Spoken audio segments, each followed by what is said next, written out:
Imagine standing in the middle of an ancient ruin, a place where stone blocks have been softened by wind and time until their edges no longer feel sharp, where the ground seems to have already told its entire story.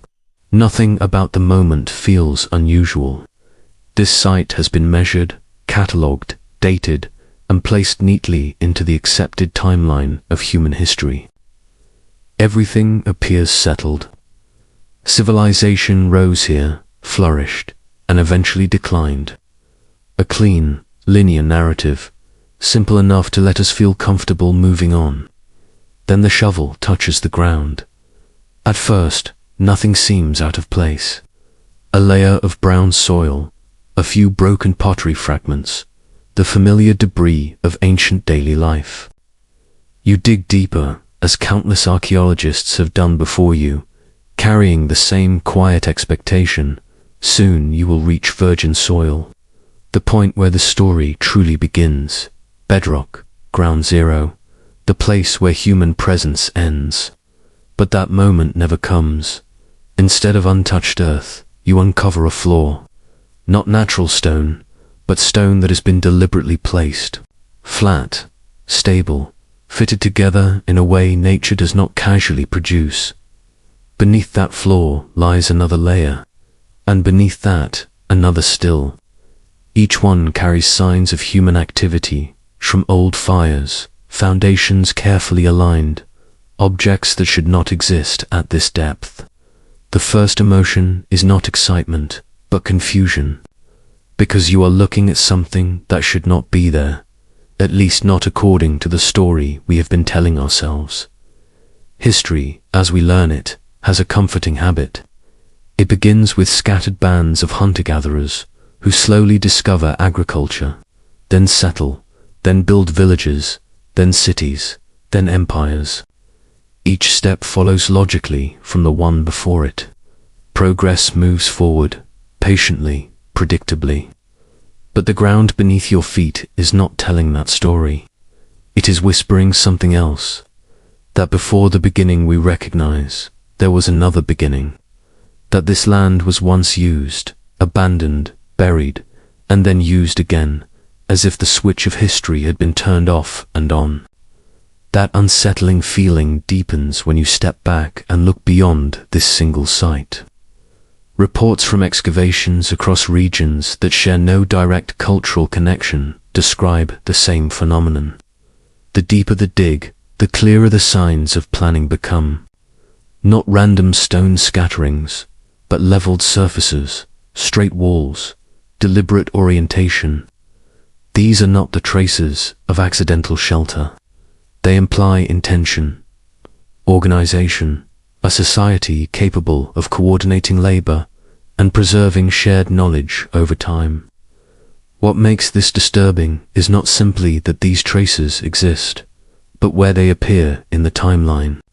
They are too deep, too old, as if they were placed there before history was officially allowed to begin.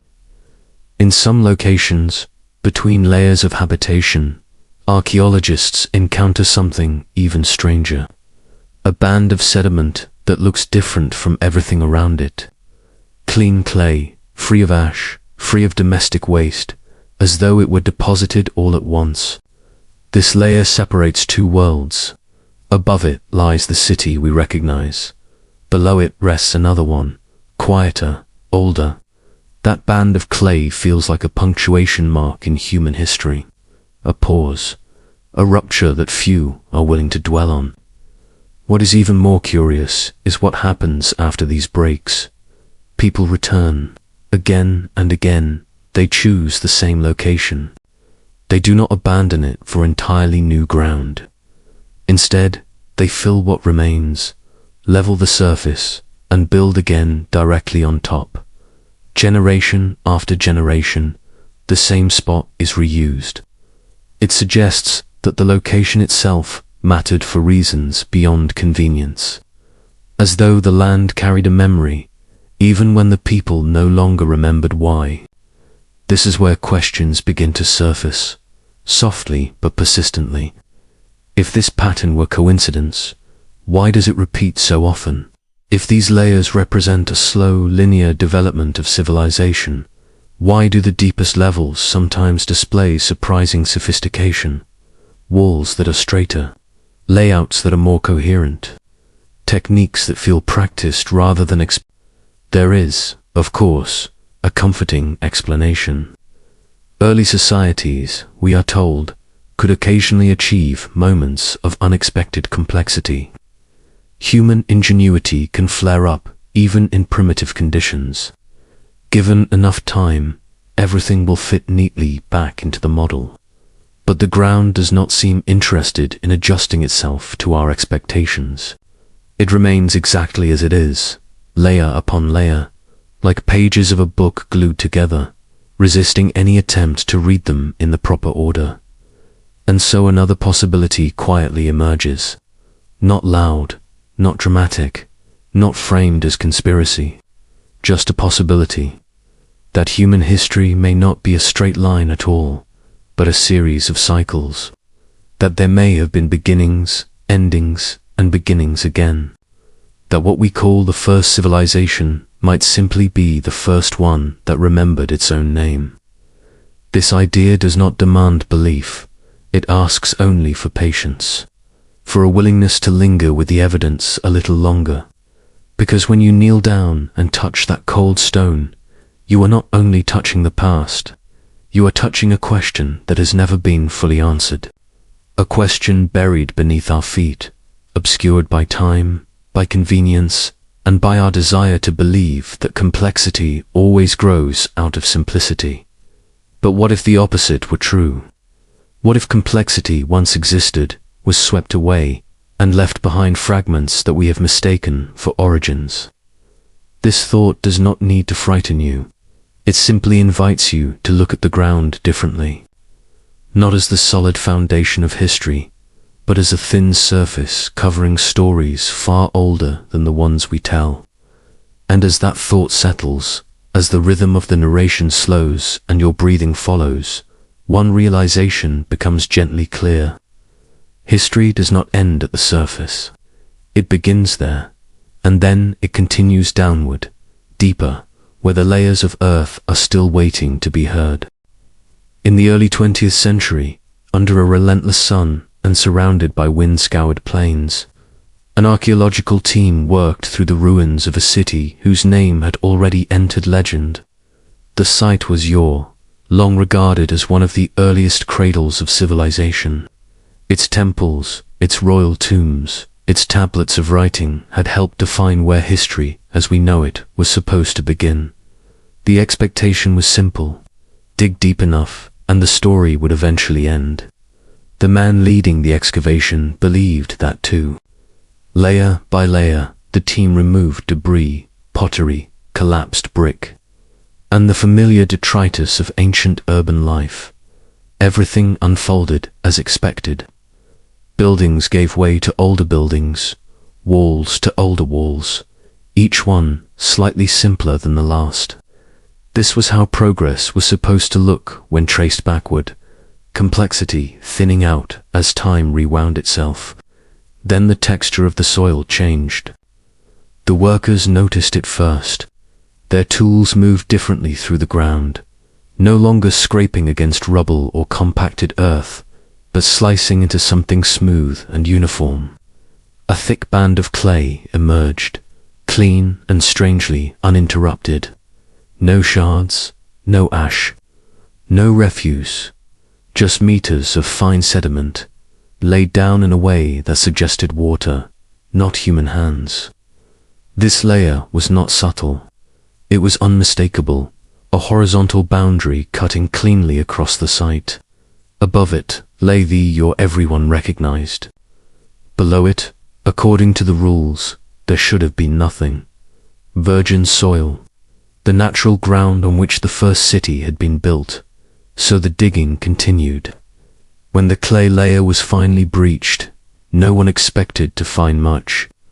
Perhaps a few scattered stones, maybe traces of early experimentation. Instead, they found pottery, tools, building foundations, evidence of organized life that had no right to be there. This was not the hesitant footprint of a society just discovering how to exist. It was the residue of people who already knew how to shape their environment. The implications were uncomfortable. Civilization at Ur did not begin where it was supposed to. It had been interrupted, buried beneath a deposit of flood-laid clay, and then rebuilt directly on top of its own remains. The city, it seemed, had been written over. At first, this discovery was framed cautiously. Floods were common in river valleys. Seasonal inundations could deposit layers of sediment. The clay band was explained as the result of a particularly severe local event. The idea was reassuring. It allowed the larger story to remain intact. One city, one disaster. An unfortunate but isolated interruption. But the soil at Ur refused to stay isolated. Not far away, at Eridu, a city even older in tradition, excavators uncovered the same vertical structure. Temples stacked atop temples, layer after layer, descending far deeper than expected. 18 distinct levels of occupation, each one carefully built, each one resting on the remains of the last. And again, the deepest levels did not look primitive. They were planned, deliberate, monumental in scale for their supposed age. This pattern began to repeat itself across southern Mesopotamia. Sites separated by distance and time shared the same basic anatomy. Cultural layers, a break, then cultural layers again beneath. In some places, the interruption was marked by flood sediment, in others, by signs of abandonment or destruction. But the structure was consistent enough to raise an uncomfortable possibility. What if Ur was not an exception? The traditional narrative depends on a clean foundation. Civilization must begin somewhere on untouched ground, emerging gradually from simplicity.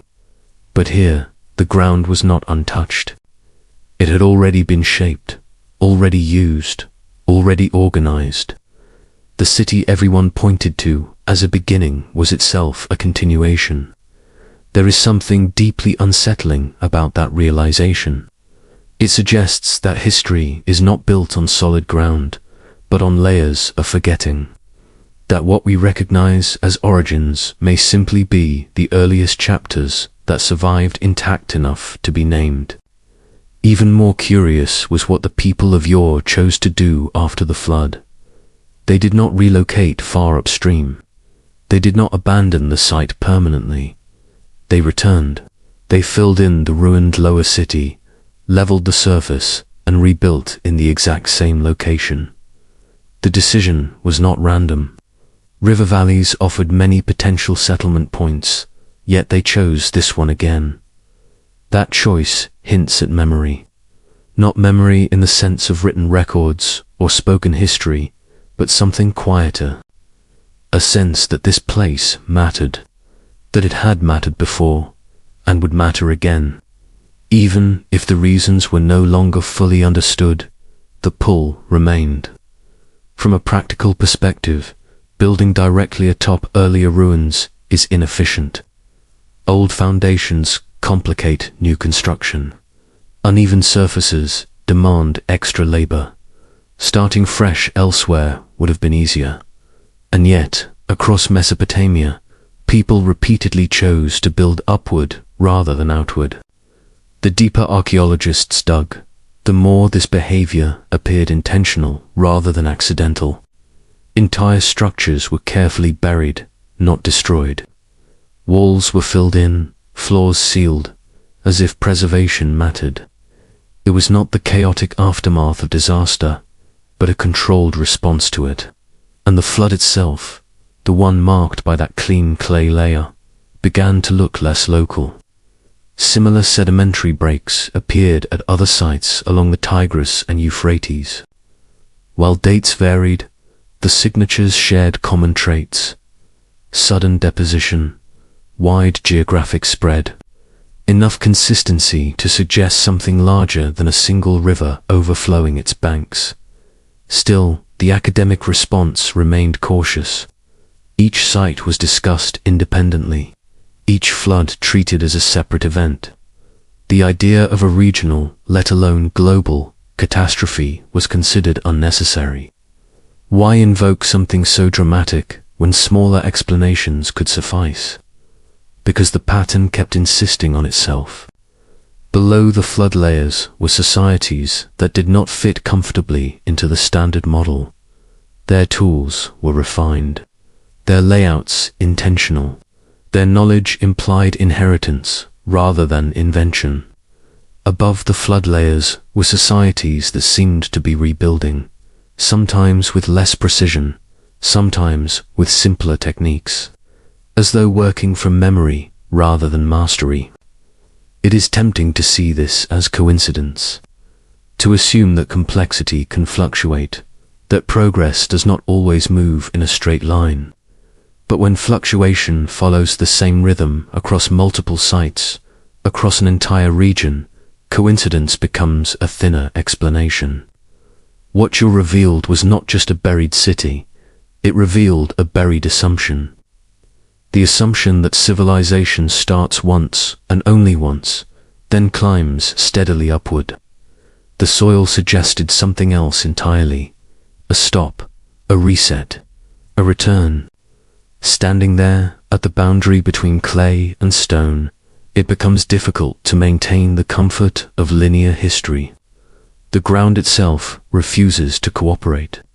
It tells a quieter, heavier story, one of interruption rather than origin, of memory layered over amnesia. And if Ur was rebuilt on the remains of an older Ur, the question naturally drifts outward. How many other cities were built the same way? How many foundations beneath the foundations remain unseen, dismissed, or explained away? Because they do not fit neatly into the story we prefer to tell.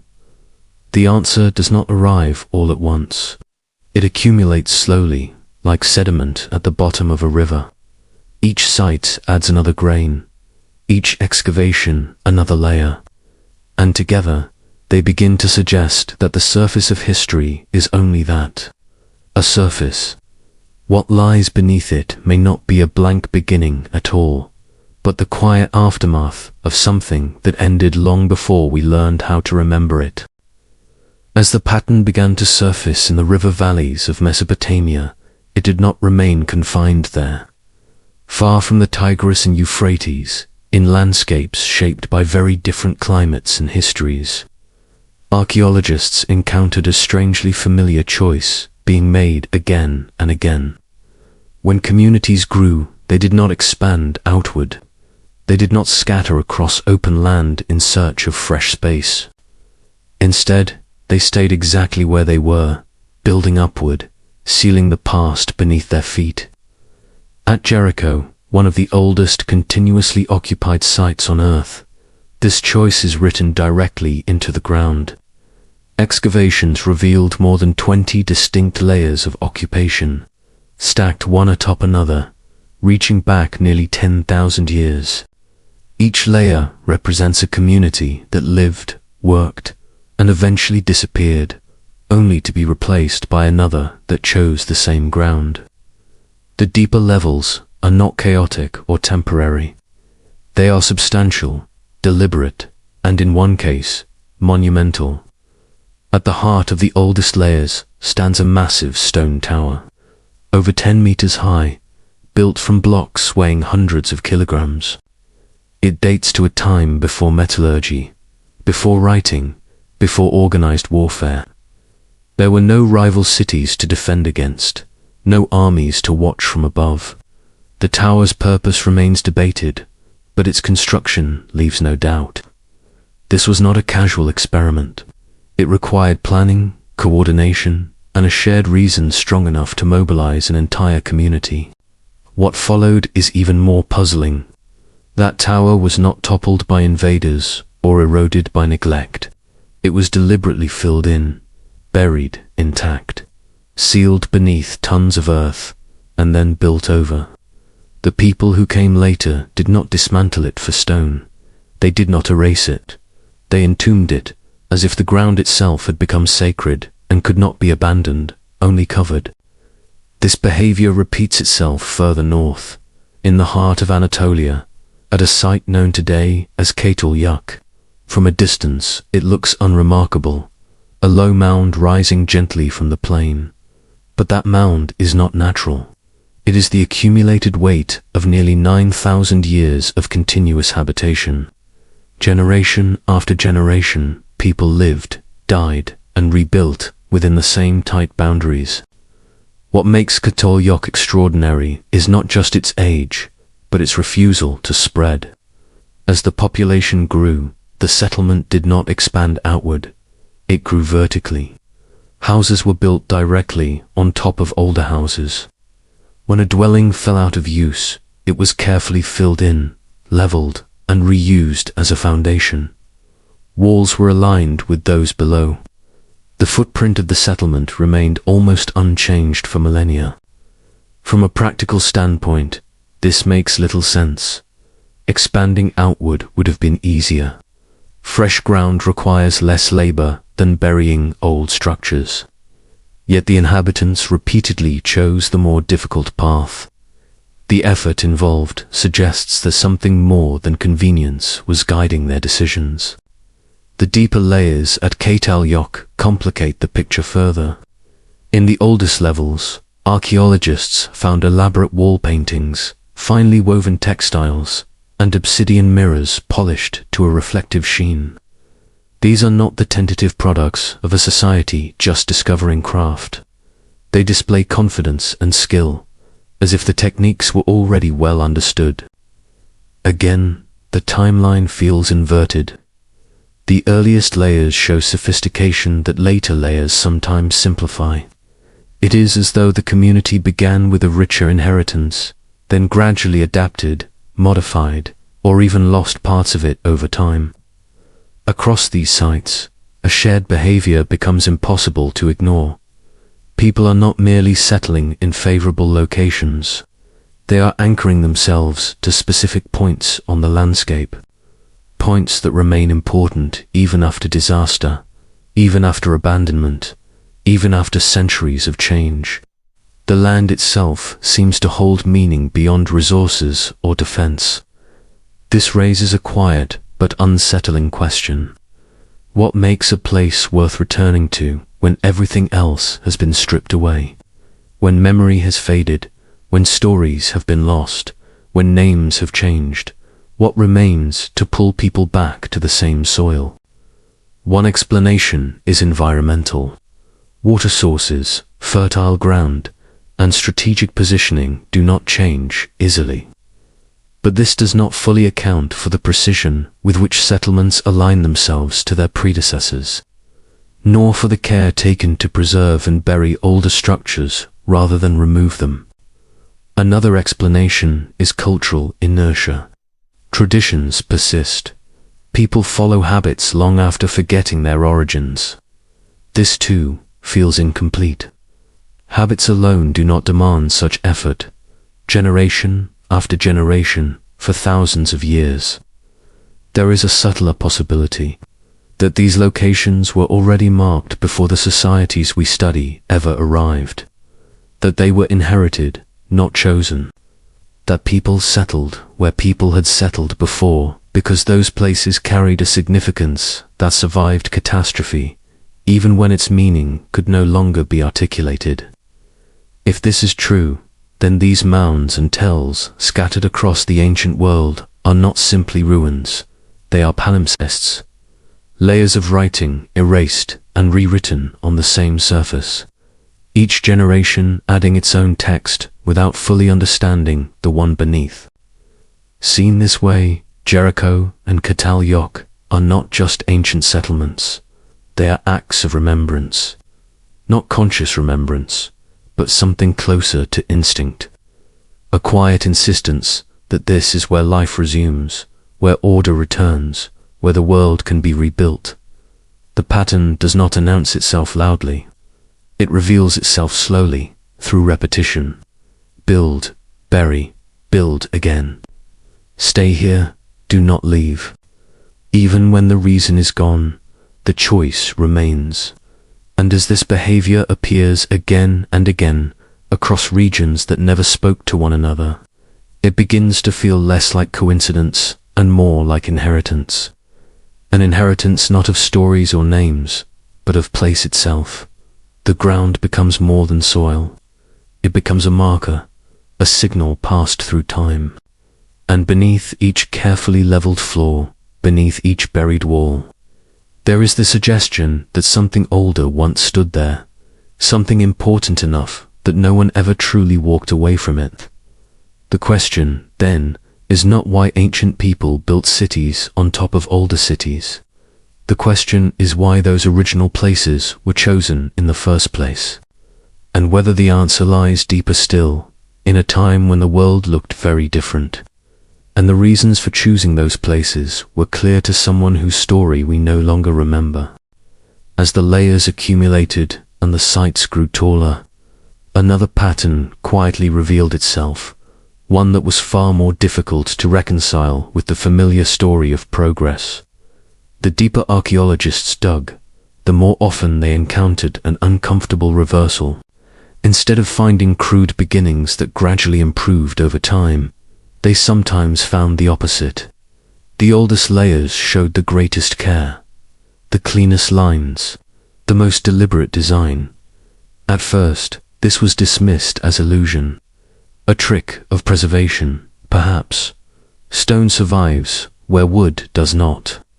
Older levels may appear more impressive simply because only their strongest elements remain.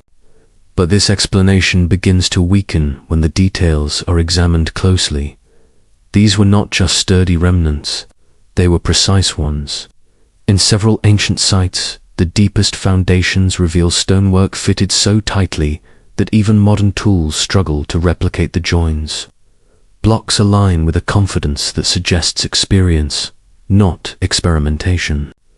Drainage systems appear where they are least expected, at a time when societies are assumed to be just learning how to settle. Measurements repeat with consistency, implying standardized units rather than improvisation. What makes this troubling is not the presence of skill, but its placement in time. According to the conventional model, early societies should be learning, making mistakes, trying, failing, and slowly refining their techniques. But in these deepest layers, there is little evidence of trial and error. The work looks assured, as though the builders already knew what they were doing. Then, as one moves upward through the layers, something strange happens. The construction becomes larger, but often less refined. Walls grow thicker, but alignment loosens. Solutions become simpler, sometimes even cruder. It is not a steady climb from simple to complex, but a dip followed by gradual recovery. This is not what linear progress looks like. At Eridu, for example, the sequence of temple levels tells a quiet story of decline before growth. The deepest sanctuary shows careful proportions and functional planning, including early water management. Higher levels expand in size, but lose some of that precision. The mathematics softens. The engineering becomes more conventional. It feels less like innovation and more like approximation. The same paradox appears elsewhere. At Troy, excavations revealed 9 distinct cities built atop one another. The earliest levels contain massive limestone blocks shaped and placed with a sophistication that disappears for centuries. Later builders, living above these foundations, use smaller stones and simpler techniques, as if the knowledge required to handle the earlier material had been forgotten and slowly relearned. This reversal challenges one of the most comfortable assumptions we hold about history. That knowledge accumulates smoothly over time, that each generation inherits and improves upon what came before. Yet here, the evidence suggests interruption, loss, a break in continuity that left later societies rebuilding from fragments rather than advancing from a clean baseline. The easiest response is to call these early achievements anomalies, exceptional cases. But anomalies lose their power when they appear repeatedly across regions that never shared direct contact. The same story plays out in different soils, under different skies, deep layers with unexpected sophistication. A break, then a return, slower, less certain, working its way back toward complexity. What could cause such a pattern? One possibility is catastrophe. Not the slow erosion of time, but sudden events that fracture societies, scatter populations, and sever the chains through which knowledge is passed. In such scenarios, techniques survive unevenly. Some skills are remembered, others vanish. Survivors rebuild with what they can recall, filling gaps with simpler solutions until mastery returns. This idea aligns disturbingly well with the physical evidence that separates these layers. Flood deposits, burn marks, signs of rapid abandonment. These are not the traces of gradual cultural evolution. They are the fingerprints of disruption. And disruption does not erase everything equally. Practical knowledge often survives first. How to grow food, how to build shelter. More abstract skills, complex mathematics, precise engineering, symbolic systems, are easier to lose. They depend on specialists, on teaching, on institutions that can be swept away in a single generation. Seen this way, the archaeological record begins to resemble a recovery curve rather than a growth chart. A civilization reaches a certain level of organization. Something interrupts it.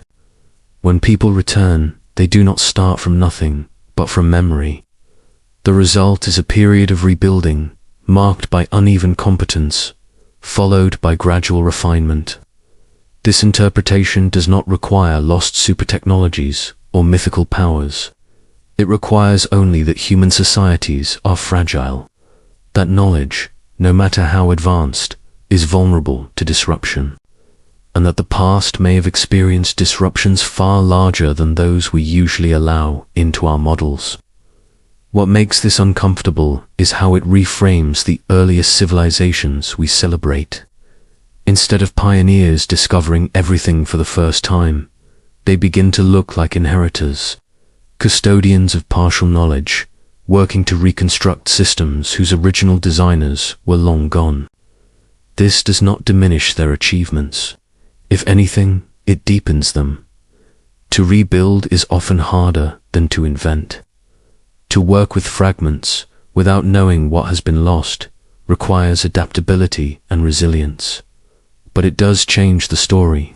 It shifts the focus from origin to recovery. And once that shift occurs, other questions naturally follow. If these early layers represent remnants of a previous cycle, where did that cycle end? What force was strong enough to interrupt societies across wide regions, leaving similar signatures in their wake? The ground does not answer directly. It only repeats the pattern. Sophistication, break. Simplification, gradual return. Over and over, in place after place. The deeper one looks, the harder it becomes to maintain the idea that history is a simple ascent. Instead, it begins to resemble a series of rises and falls, each one partially remembered by those who come after. A story not of steady progress, but of persistence. And in that persistence lies a quiet suggestion that what we call the dawn of civilization may not be a sunrise at all, but a morning after. The light returning slowly after a night whose full darkness we no longer remember. There is a moment in the story of deep time where the ground seems to stop cooperating entirely. A point where the familiar explanations lose their balance, and the sequence we rely on begins to fold in on itself. That moment sits on a low hill in southeastern Anatolia, a place that, until recently, looked no different from any other rise in the landscape. Grass-covered, unassuming, silent. Its name is Göbekli Tepe. When excavations began there in the 1990s, expectations were modest. The site was assumed to be a natural mound, perhaps with light traces of early habitation. No one was prepared for what lay beneath. As the soil was peeled back, massive stone pillars emerged, arranged in deliberate circles, each one carved from solid bedrock and weighing up to 20 tons. These were not rough stones stacked for shelter. They were shaped, smoothed, decorated with reliefs so precise that individual animal species could be identified at a glance. The dating that followed was worse than unsettling. Radiocarbon analysis placed the earliest construction at around 9600 BC, more than 11,000 years ago. This was 6,000 years before Stonehenge, 7,000 years before the pyramids, and, most importantly, several millennia before the advent of agriculture. According to every conventional model of human development, this should not be possible. The logic we are taught is simple and reassuring. Farming creates surplus. Surplus allows permanent settlement. Settlement enables specialization. Specialization produces monumental architecture. Civilization, in this view, is the final result of a long, incremental process driven by food security. Göbekli Tepe reverses that order completely. Here was monumental architecture without farming, massive construction without villages, complex symbolic expression without permanent domestic life. Excavators found no houses, no hearths, no storage pits, no signs of daily habitation. This was not a city, it was a destination. People traveled here. They gathered, season after season, hauling enormous stone blocks from nearby quarries, carving them with tools made of stone, and erecting them in precise arrangements aligned to cardinal directions and celestial events. This required coordination, leadership, shared purpose, and a level of planning that does not emerge spontaneously in small, nomadic bands. What makes this even harder to dismiss is scale. Göbekli Tepe is not a single structure. More than 20 stone circles have been identified, many still buried, and they were not built all at once. Construction continued for over 1,000 years. Generation after generation maintained the same architectural principles, the same symbolic language, the same spatial logic. This is not experimentation. This is tradition. The carvings deepen the mystery. Snakes, foxes, boars, vultures, scorpions, all rendered with confidence and consistency. These are not crude sketches. They are the work of skilled specialists. On one pillar, a series of symbols appears to correspond to celestial patterns, suggesting astronomical observation. If this interpretation is correct, it implies long-term tracking of the sky, knowledge passed down and refined over time. Yet all of this predates agriculture. The implications ripple outward.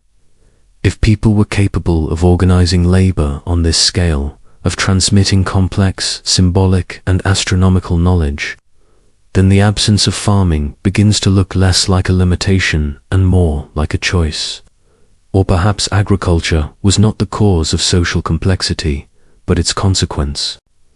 Consider the possibility. If sites like Göbekli Tepe served as ritual or ceremonial centers, drawing people from wide regions, they would have created periodic population surges. Large gatherings require food, reliable food production, storage, planning, over time. The pressure to sustain these gatherings could have driven the development of agriculture, not the other way around. In this scenario, belief comes before bread, ritual before settlement, meaning before economy. This reframing aligns disturbingly well with the archaeological pattern already emerging. Sophisticated organization appears first. Then, after disruption, more familiar forms of civilization follow. Göbekli Tepe does not sit comfortably as an isolated marvel. It feels like a surviving fragment of a larger system, one that operated before the rules we rely on were established. And then there is the most enigmatic detail of all.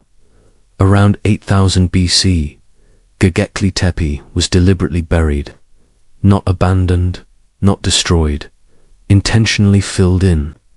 The stone circles were carefully covered with earth and debris, preserving them almost perfectly beneath the surface. This was an enormous undertaking, requiring as much effort as their construction. Why would a society invest centuries building something only to entomb it? The standard explanation is ritual closure, a ceremonial end to a sacred space. But this explanation feels thin. Across the ancient world, sacred sites are rebuilt, expanded, repurposed. They are rarely erased so thoroughly. Another possibility lingers, quieter but heavier. Preservation. If the builders of Göbekli Tepe understood that something catastrophic was approaching, environmental collapse, climate instability, rising waters, then burial becomes less like abandonment and more like safeguarding. A way to mark a place, to seal knowledge, to ensure that something would remain, even if no one was there to remember why it mattered.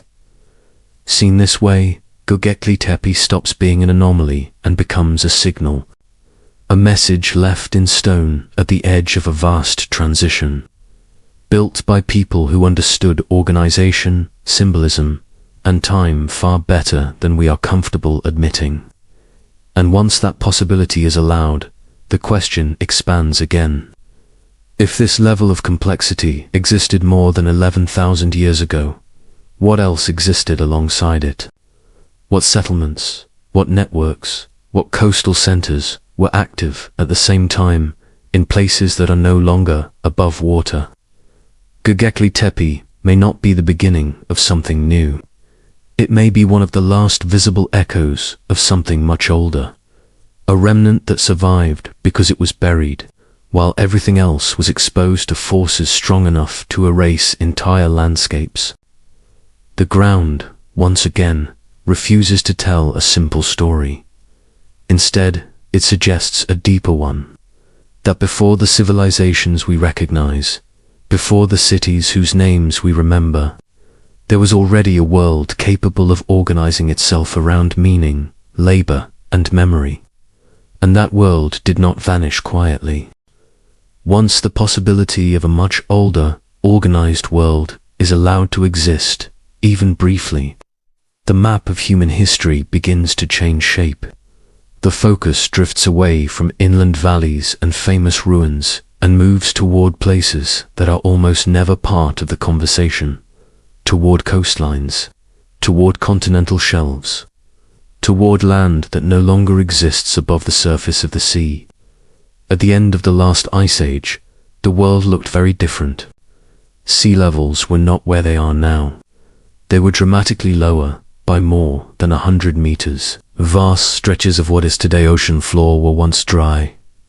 Land plains, river deltas, long coastlines rich with marine life, fresh water, and moderate climates. These were not marginal environments. They were the most desirable places for human settlement. If complex societies existed during that time, logic suggests they would have clustered there. Coastal regions offer everything early populations need: reliable food sources, natural transportation routes, stable temperatures, access to trade and movement.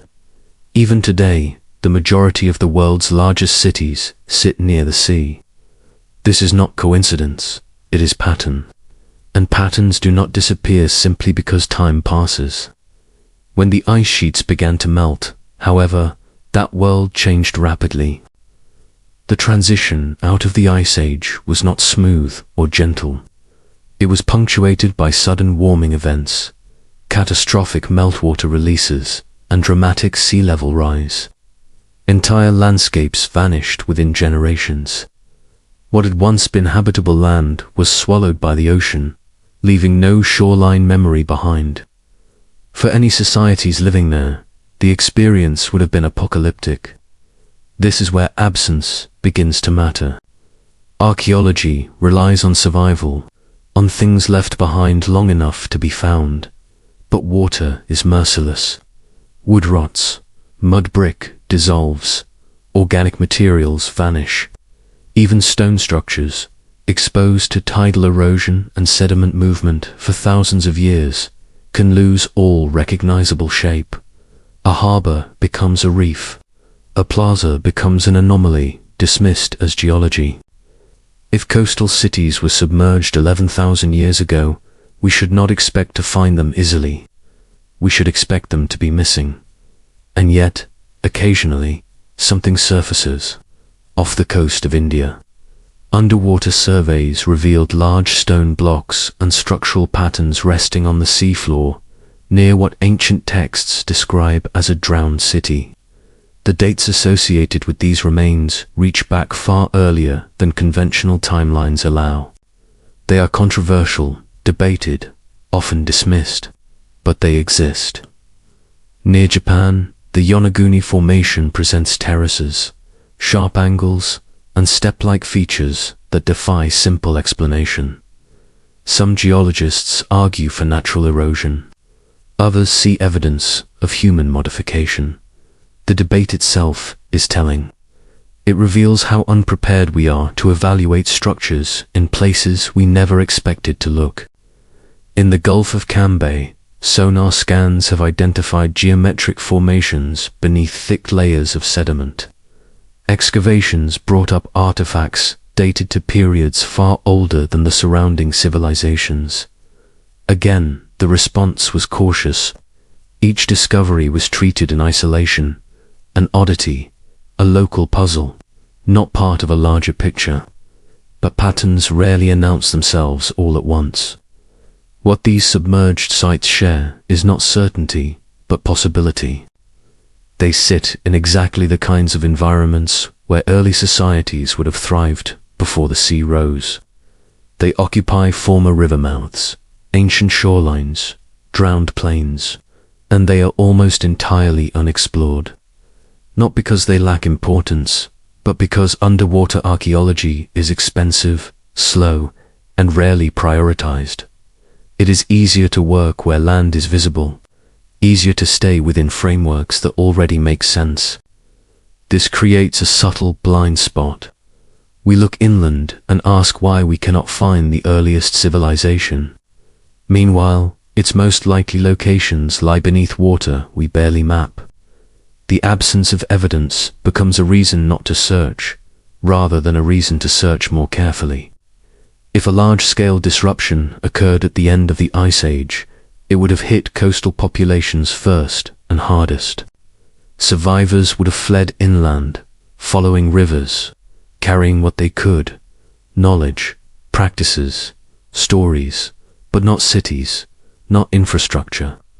Those would have been left behind, submerged and erased. Seen this way, the sudden appearance of complex inland civilizations begins to look different. Not as spontaneous invention, but as relocation, as adaptation, as people rebuilding on higher ground using templates they did not create in that moment. This would also explain something else that has long troubled historians: the strange simultaneity of early civilizations. Mesopotamia, Egypt, the Indus Valley, distinct cultures, emerging within a relatively narrow window of time, each with advanced organization, law, astronomy, and architecture. The standard explanation is convergence. Similar problems leading to similar solutions. But convergence usually produces variation. What we see instead are striking similarities, shared structural principles, comparable urban layouts, parallel symbolic systems. It is as if these cultures were not independently inventing civilization, but implementing versions of something already known. If their predecessors lived along now drowned coastlines, the disappearance of those centers would leave little behind to contradict this idea. The record would appear to begin inland, even though the story itself began elsewhere. And so the ocean becomes more than a boundary. It becomes a veil, a layer of forgetting as effective as any flood deposit or buried foundation. It hides not only structures, but entire chapters of human experience. This does not require imagining a single global empire or a lost golden age in the romantic sense. It requires only acknowledging that human societies may have reached levels of organization earlier than we are prepared to accept, and that the physical evidence of those societies may lie in places we rarely investigate. The sea has always been treated as the edge of history, the place where stories end. But if the world's oldest chapters were written on land that is now underwater, then history did not end at the coast. It drowned there. And the few anomalies we occasionally glimpse through the waves may not be accidents or curiosities. They may be the highest points of a much larger landscape, waiting beneath the surface, silent, patient, and largely ignored. As the water closed over those ancient shores, it did not just erase settlements, it erased context. It left behind fragments without explanation. And those fragments, scattered inland and offshore alike, may be all that remains of a world that once understood itself very differently than we do now. When the sea finally entered the story, it did not do so gently. It arrived without ceremony, without regard for memory or meaning, and it carried away more than land. It carried away continuity. What remained afterward were fragments, disconnected hints scattered across coastlines and river valleys, each one too small to stand on its own, yet strangely coherent when viewed together. These fragments are what we now call anomalies. Off the western coast of India, near the modern city of Dwarka, divers encountered stone structures resting on the seabed. Not loose rubble, but large blocks arranged in ways that suggest walls and platforms. Some appeared to be foundations. Others resembled roads. The location matched descriptions found in ancient texts that spoke of a great city swallowed by the sea. For generations, those descriptions had been read as myth, poetry, allegory. But stone does not care how it is interpreted. Samples recovered from the site were dated to periods far earlier than expected. The response was immediate and cautious. Perhaps the stones were naturally arranged. Perhaps the dating was contaminated. Perhaps the structures were from a later period that had simply shifted underwater. Each explanation was plausible on its own. None required a fundamental rethink. Thousands of kilometers away, near the Japanese island of Yonaguni, a similar unease emerged. Beneath shallow waters lay massive terraces, steps, and flat plains cut at right angles, sharp edges, straight lines, features that looked uncomfortably intentional. Some researchers argued for natural erosion along fracture lines. Others pointed to tool marks and geometric regularity that seemed too precise. The debate itself became the story. Was this nature or culture? Geology or archaeology? The question lingered, unresolved, not because of a lack of data, but because of a lack of expectation. If the answer were cultural, it would push organized human activity far deeper into the past than current models allow. Further west, in the Gulf of Cambay, sonar surveys revealed shapes beneath layers of sediment that suggested planned layouts. Dredging brought up artifacts worked stone. Fragments of pottery dated to periods that did not align with known inland civilizations. Once again, the reaction was compartmentalization. Each site was treated as a standalone puzzle, its implications carefully contained. This is how uncomfortable patterns are managed. They are broken apart. When discoveries are isolated, they remain manageable. Curious, perhaps, but not threatening. It is only when they are placed side by side that they begin to resemble something else entirely. A coastline dotted with submerged structures, a shelf scattered with geometric anomalies, a world map that, when rewound to lower sea levels, reveals vast habitable regions now hidden beneath water. What makes these sites particularly difficult to ignore is their placement. They sit exactly where we would expect early complex societies to develop, near freshwater sources, along ancient river mouths, on plains that would have been fertile, accessible, and stable for thousands of years. These were not random locations, they were optimal ones, yet we rarely search them systematically. Underwater archaeology remains one of the most challenging and underfunded fields. It requires specialized equipment, long-term investment, and a willingness to pursue leads that may never produce clear results. More importantly, it requires a conceptual shift. One must be open to finding something that does not fit. And so most surveys are limited, focused on shipwrecks, on known historical periods, on sites already predicted by existing timelines. The deeper past remains largely untouched, not because it is empty, but because it is inconvenient.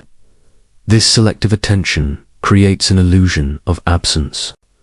If we accept that large portions of human habitation were coastal during the late Ice Age, then the lack of visible evidence inland becomes less mysterious.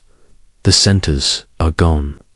What remains are the peripheries, the inland outposts, the places people fled to when the water rose. This reframes the archaeological record entirely. Instead of seeing early inland civilizations as points of origin, they begin to look like points of refuge, higher ground where survivors regrouped and rebuilt. The templates they carried with them, organizational structures, symbolic systems, practical knowledge, were not invented in those places. They were deployed there. This would explain why early civilizations appear suddenly and fully formed, why writing systems emerge capable of administration rather than experimentation, why legal codes arrive comprehensive, not tentative, why urban planning appears standardized from the start. It would also explain why so many early cultures speak, in one way or another, of a time before the flood, not as a vague mythic age, but as a world that ended, a world whose knowledge had to be preserved, transferred, and remembered. When these stories are placed alongside the submerged anomalies, they stop feeling abstract. They begin to feel like metadata, context stripped of its physical anchor, surviving only in narrative form. The reluctance to connect these dots is understandable. To do so would require admitting that we have been looking in the wrong places, that the absence of evidence is not evidence of absence, but a reflection of our assumptions, that history may be incomplete not because it was poorly recorded, but because its earliest chapters are underwater. This does not mean every submerged structure is the remnant of a lost city. Nature produces strange forms. Erosion can mimic intention. Skepticism is necessary, but skepticism must apply evenly. Dismissing each site individually while never considering them collectively is not caution, it is avoidance. What emerges when they are considered together is not a single drowned metropolis, but a drowned world. A network of habitable regions erased almost simultaneously by rising seas. A world whose highest points now appear to us as anomalies on sonar screens and terraces beneath shallow waves. And beneath that world lies a deeper implication. If human societies had already developed systems capable of surviving relocation, capable of transmitting knowledge through catastrophe, then the question of origins shifts again. It is no longer about where civilization began, but about how many times it has had to begin again. The sea did not just erase buildings, it erased continuity.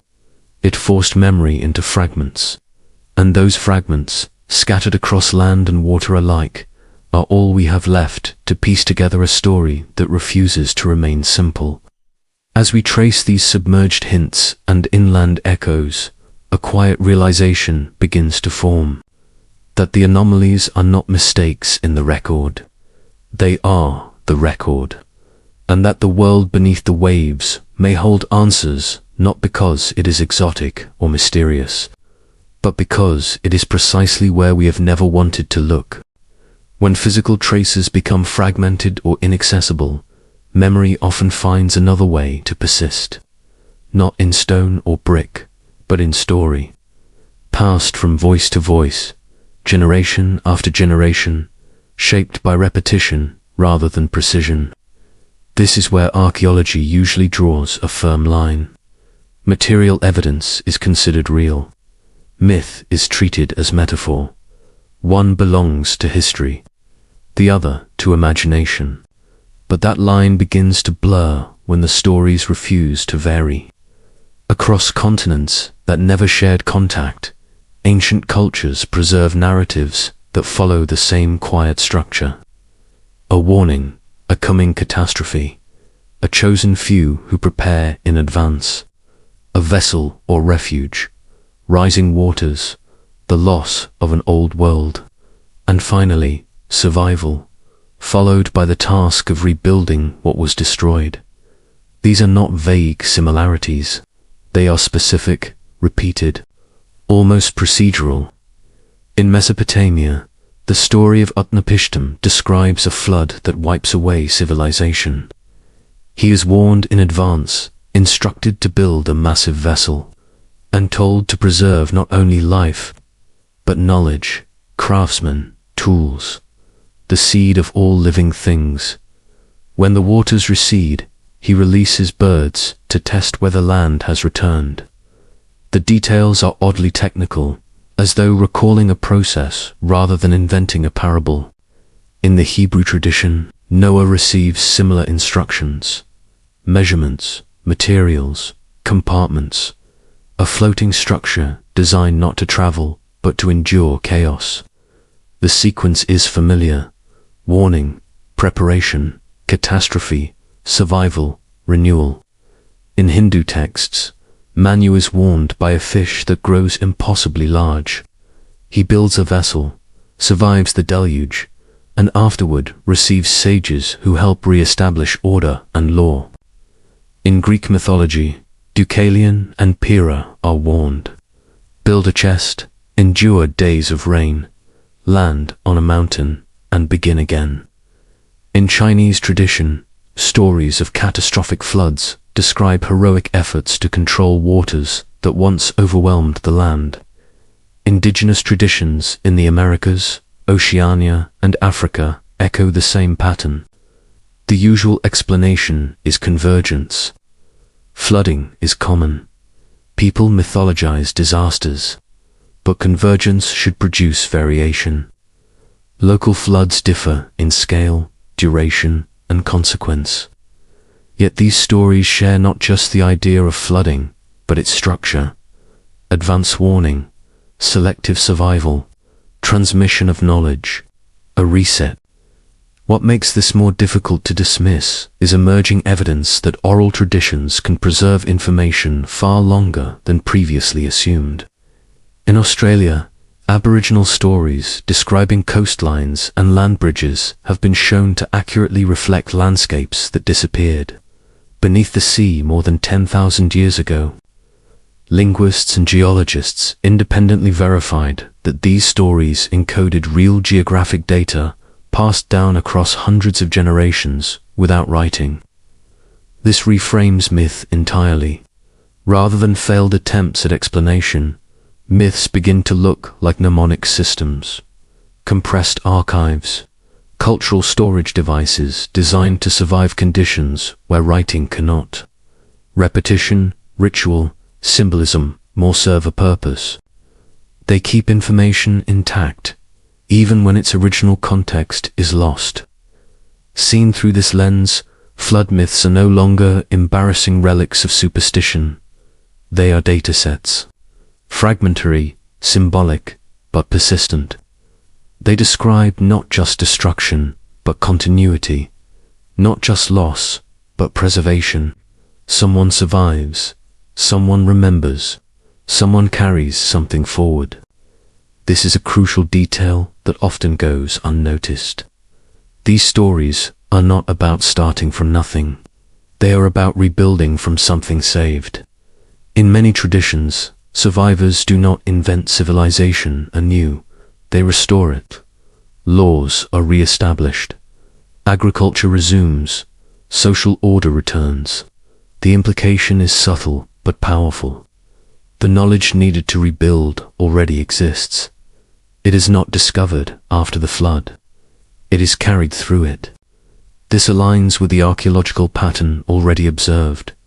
Sudden appearances of complex systems, law codes without prototypes, writing that begins with administration rather than art, astronomy that assumes long-term observation.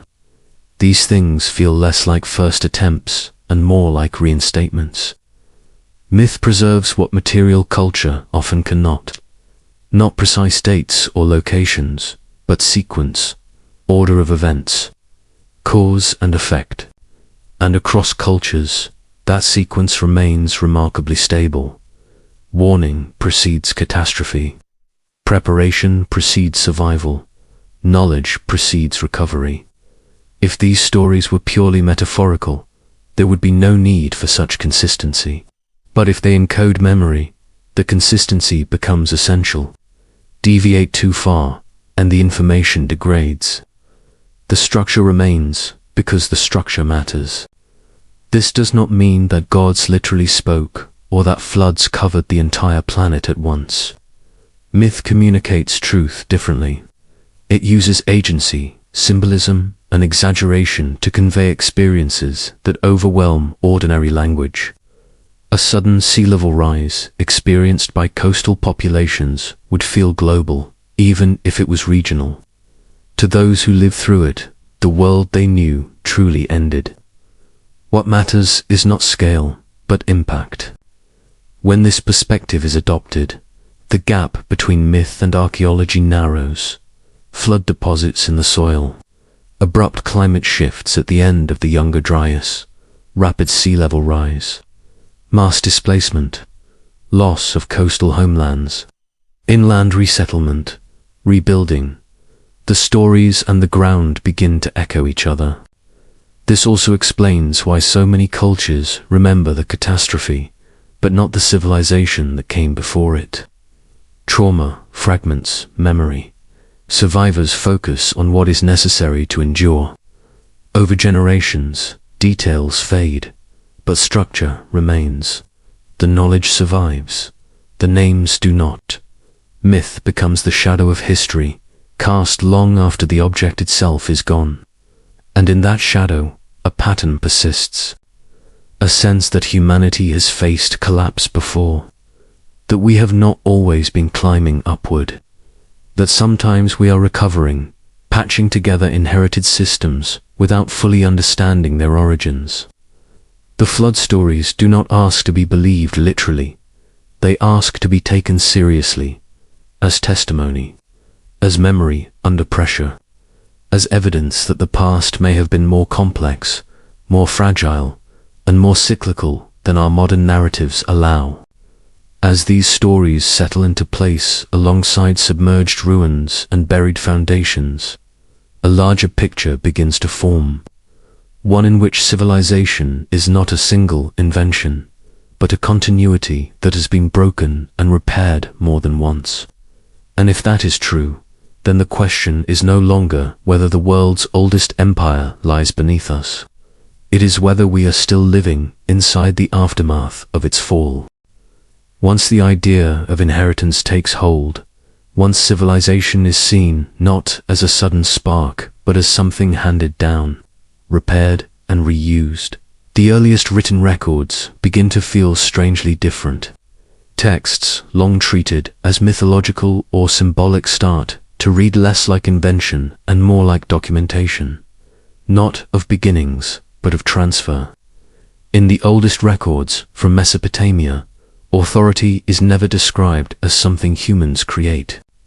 It arrives already formed. Kingship, the texts say, descends, not emerges, not develops. It descends, as if it existed elsewhere before appearing among people. This language is precise, administrative rather than poetic, and it appears in documents that otherwise read like ledgers and inventories. The Sumerian king list opens with a statement that modern translations often soften, but the original meaning is unambiguous. After kingship descended from heaven, the kingship was inherited. The phrase does not describe an invention or a social experiment. It describes a relocation. Something that already existed was brought somewhere new. The early reigns that follow are impossibly long. Tens of thousands of years assigned to individual rulers. These figures are usually dismissed as exaggeration or myth, but the way they are recorded complicates that dismissal.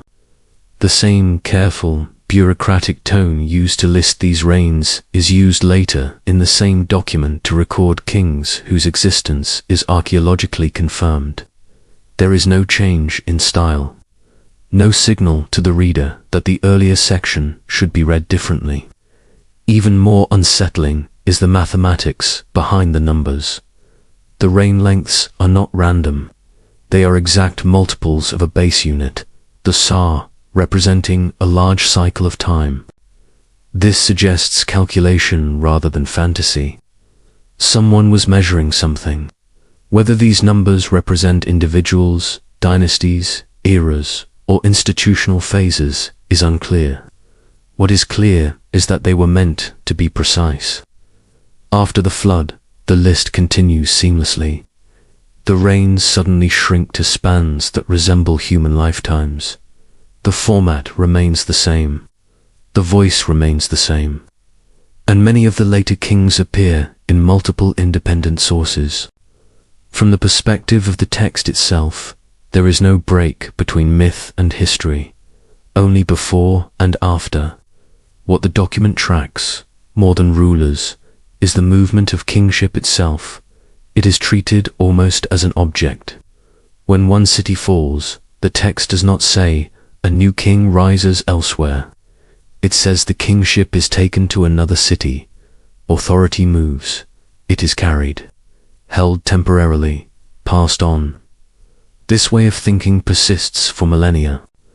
Later, Mesopotamian kings, Egyptian pharaohs, even medieval rulers, all claim legitimacy not because they invented a system, but because they inherited one.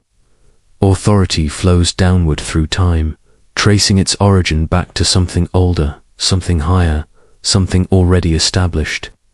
What is rarely asked is why the earliest civilizations framed power this way. Why did they imagine governance not as a human innovation, but as a system delivered from elsewhere? The answer may lie in how they understood the gods themselves. In the oldest Sumerian texts, the gods are not creators of the universe.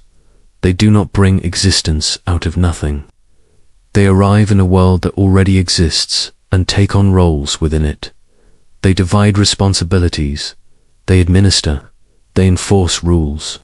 Their language is strikingly managerial. The concept of me, often translated as divine decrees or laws, refers to principles that govern reality. These me are not invented by the gods. They are possessed, transferred, even stolen. They exist independently of the beings who hold them. Civilization, in this view, is not created, it is regulated. Even humanity's role is described functionally.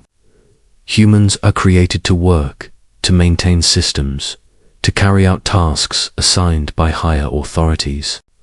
The relationship is transactional. Obligations are exchanged, offerings for protection, labor for order. This worldview feels less like mythology and more like institutional memory, a record of how things are organized rather than how they came into being, and that absence is telling. The earlier Sumerian texts do not describe the creation of the world, they assume it. They do not explain how order began, they describe how it is maintained. There is no equivalent to a beginning in their language, only distant times within an already functioning framework. This suggests that, to them, the origin of the system lay beyond memory, beyond relevance. It was not questioned because it was inherited, not discovered. When later civilizations developed explicit creation myths, they did so for different reasons: political legitimacy, cultural identity, the elevation of particular deities. Creation stories become tools of authority, asserting that power originates here, with us, now. But the earliest records show no such concern. They do not need to justify the system, they simply operate within it. This creates a quiet but profound implication. If the foundational structures of civilizational authority, timekeeping, social hierarchy were not invented by the cultures that recorded them, then those cultures were caretakers, not originators. They maintained systems whose beginnings were already lost. This would explain why so many early institutions appear fully formed, why legal codes emerge comprehensive, why calendars align across cultures, why administrative systems replicate themselves from one society to the next, even when languages and religions change. These systems are durable, they survive collapse, they outlast cities and names, they move inland with refugees. They are simplified, then refined again, but their core remains intact. Seen this way, civilization begins to look less like a ladder and more like scaffolding. Something built once, long ago, and reused repeatedly. Repaired after damage, modified to fit new contexts, but rarely redesigned from scratch. The people who first wrote about kingship descending from heaven may not have meant it metaphorically. Heaven may have been their word for before, for a time so distant, so foundational, that it felt separate from the human present. And if that is the case, then the ancient texts are not preserving fantasy, they are preserving continuity, a record of inheritance without origin, a memory of systems that arrived fully formed long after their creators were gone. As this perspective settles, the question of the world's oldest empire changes once again. It may not have been an empire in the sense we imagine. No flags, no borders, no centralized capital. It may have been something more abstract, a network of shared systems, a template for organizing reality. And that template did not vanish when cities fell or seas rose. It survived by being useful, by being carried forward generation after generation, even as its source faded into silence. If this is true, then we are not just studying ancient history, we are living inside it, following rules and structures whose deepest origins we no longer recognize. And that realization leads inevitably to one final question. If these systems have survived multiple collapses, not because they were perfect, but because they were adaptable, what happens when the next disruption comes? By the time all these threads are laid side by side, the question no longer feels dramatic. It feels quiet, almost inevitable. The buried foundations, the submerged coastlines, the myths that remember structure when details are gone. The texts that speak of inheritance rather than inventional of them point in the same direction, not toward a single lost city, but toward a recurring condition of humanity. Civilization, seen this way, is not born, it resumes. What we call the beginning, 6,000 years ago, begins to resemble a point of stabilization rather than origin. A moment when the waters had settled, climates calmed, populations regrouped, and the fragments of older systems were reassembled into something recognizable again. The Bronze Age was not a dawn, it was a recovery. This explains the strange confidence of early civilizations, why their cities appear planned from the start, why their laws arrive complete, why their calendars, measurements, and hierarchies feel less experimental and more assumed. They were not discovering how society should work. They were restoring patterns that already had a history. Over time, those patterns became invisible through familiarity. What is inherited long enough stops feeling inherited at all. It becomes normal, natural, inevitable. We stop asking where it came from because it has always been there, shaping how authority is justified, how time is divided, how order is maintained. Even today, we still live inside those frameworks. We still divide time in ways that have no astronomical necessity.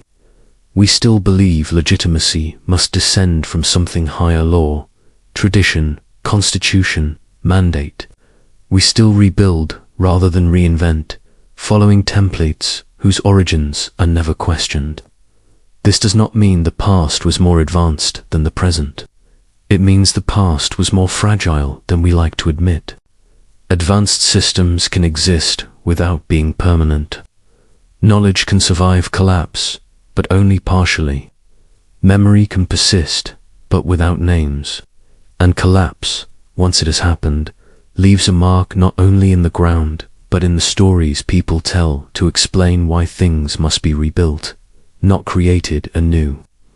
Now, as this story begins to slow, there is no need for alarm. Cycles are not warnings, they are patterns. Humanity has endured disruption before, adapted, remembered what it could, and continued.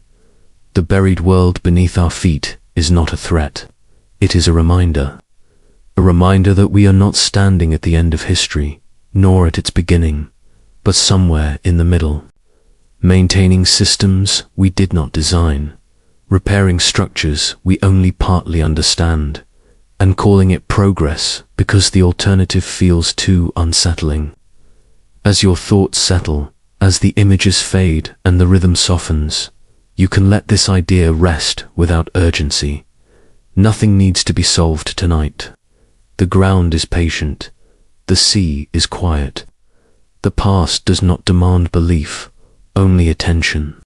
Civilizations rise. Civilizations fall.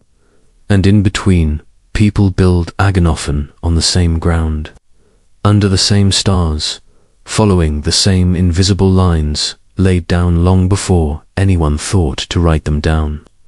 If there is comfort to be found here, it is this: we are not alone in uncertainty.